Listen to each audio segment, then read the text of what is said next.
Our one and only story today is Elon dropping a megaton on Wall Street. This is Tesla Tidbits episode number 433 for August 8th, 2018. There was no doubt what the leading story for today would be, as Elon took to Twitter and later Tesla released a blog post detailing plans to possibly take the company private again.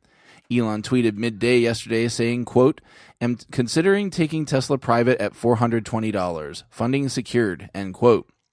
A short bit later, he followed onto it saying, quote, "Shareholders could either to sell at $420 or hold shares and go private," end quote. Following the pair of tweets, Tesla released a blog post giving some detail on the possibility of leaving the stock market behind. The post was a copy of an email sent to all company employees explaining the rationale of the potential move to them. I won't read the message in full to you, as you can do that yourself, but you're going to get most of it here. Firstly, Elon starts off with the reason behind the idea, which is fairly obvious anyway, but it's good for him to explain it to employees that may not necessarily care about the stock market. Quote, "First, a final decision has not yet been made, but the reason for doing this is all about creating the environment for Tesla to operate best. As a public company, we are subject to wild swings in our stock price that can be a major distraction for everyone working at Tesla, all of whom are shareholders. Being public also subjects us to the quarterly earnings cycle that puts enormous pressure on Tesla to make decisions that may be right for a given quarter, but not necessarily right for the long term. Finally, as the most shorted stock in the history of the stock market, being public means there are large numbers of people who have the incentive to attack the company," end quote. A really interesting part of this comes at about halfway through the letter, quote, "This is not to say that it will make sense for Tesla to be private over the long term. In the future, once Tesla enters a phase of slower, more predictable growth, it will likely make sense to return to the public markets," end quote. This seems counterintuitive to me, to be sure. I'm no financial expert, so I can't say why you'd want to go to the trouble to take the company off the market and escape all the pressures that Elon detailed earlier just to relist again. Elon continues with more logistics of the plan, detailing the options that will be available to shareholders. Quote, "First, I would like to structure this so that all shareholders have a choice. Either they can stay investors in a private Tesla, or they can be bought out at $420 per share, which is 20% premium over the stock price following our Q2 earnings call, which had already increased by 16%. My hope is for all shareholders to remain, but if they prefer to be bought out, then this would enable that to happen at a nice premium," end quote.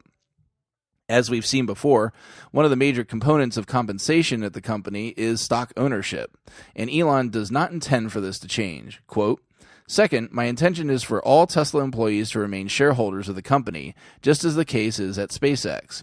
If we were to go private, employees would still be able to periodically sell their shares and exercise their options.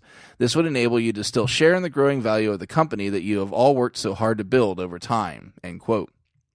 Lastly, Elon closes, reiterating the reasoning behind the move and how it would happen. Quote, "Basically, I'm trying to accomplish an outcome where Tesla can operate at its best, free from as much distraction and short-term thinking as possible, and where there is as little change for all of our investors, including all of our employees, as possible. This proposal to go private would ultimately be finalized through a vote of our shareholders. If the process ends the way I expect it will, a private Tesla would ultimately be an enormous opportunity for all of us. Either way, the future is very bright, and we'll keep fighting to achieve our mission," end quote. So here's another one of my rare editorials coming. So there's two big things at play here in my book, whether this proposal becomes reality or not. Firstly, let's look at the world where Tesla remains public. The fact that Tesla is even considering this move signals to me that the company believes beyond any shadow of a doubt that it will be profitable on an ongoing basis. The public market is Tesla's easiest source to get large cash infusions, and cutting that off and leaving it behind would be suicide if you knew you still needed further cash infusions. Not saying that it's impossible to do without the public market, just that it's exceedingly more difficult to do so. On the flip side, if they do go private, the obvious benefit is that they're no longer able to be influenced by short sellers clinging to the company like parasites. The company can literally go about its business without having to worry about what the market thinks any longer. As I told a few people yesterday, and as I also said on a yet-to-be-released Tidbits from the Road, I think 80% of Tesla drama is related in some way to its stock. With no stock to worry about, the vast majority of the drama is gone, and the company can just focus on making amazing vehicles. If I were a shareholder, though, I would certainly wait until after Q3 earnings to make this decision. As I said in point 1, this being a good idea is completely predicated upon Tesla's ability to consistently turn a profit. While one quarter isn't in any way proving consistency, it would at least show the company has kept a promise it's been talking about for 2 earnings calls now. For many reasons, Q3 will be the most critical and likely exciting quarter in the company's history. Lastly, before I sign off today, we have a new referral link that you can support the show with. As I'd mentioned on Twitter before, living in Ohio, apparently there's some reason that I can't receive any referral rewards for providing my link to people. This also applies to the unfortunate folks that live in Virginia as well. However, Jim from Phoenix thought that was awful and has graciously provided his link to me to promote and plans to send me any benefits received for the promotion. I'm humbled and honored that you do so, and I very much appreciate the kind gesture. So, if you're looking to purchase a Model S, Model X, or Performance Model 3, you can pick up free supercharging for the life of the vehicle, and at the same time kick some sweet, sweet Tesla swag my way. Head on over to ts.la/Jim50888, that's ts.la/JIM50888, and configure your car to make that happen. Thanks in advance to anyone that uses the link. You can check out the links to the full stories in the show description. While you're doing that, please consider supporting the show financially through Patreon at patreon.com/Tesla Tidbits. Thanks to our newest super patrons joining the ranks, Travis and Cheyenne Rush.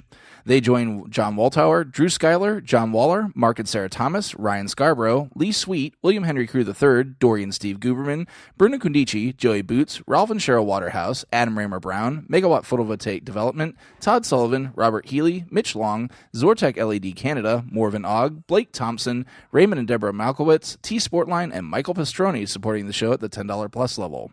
If you can't support with dollars, feel free to leave a positive review for the show instead. If you have feedback for me, as always, the best way to be heard is to tweet at Tesla Tidbits and use the hashtag AskTeslaTidbits if you'd like your question to be considered for the show. I'll see everyone back here again tomorrow. I have a feeling there will be some more news following all this brouhaha that's just happened. Until then, keep it charged and hit the road.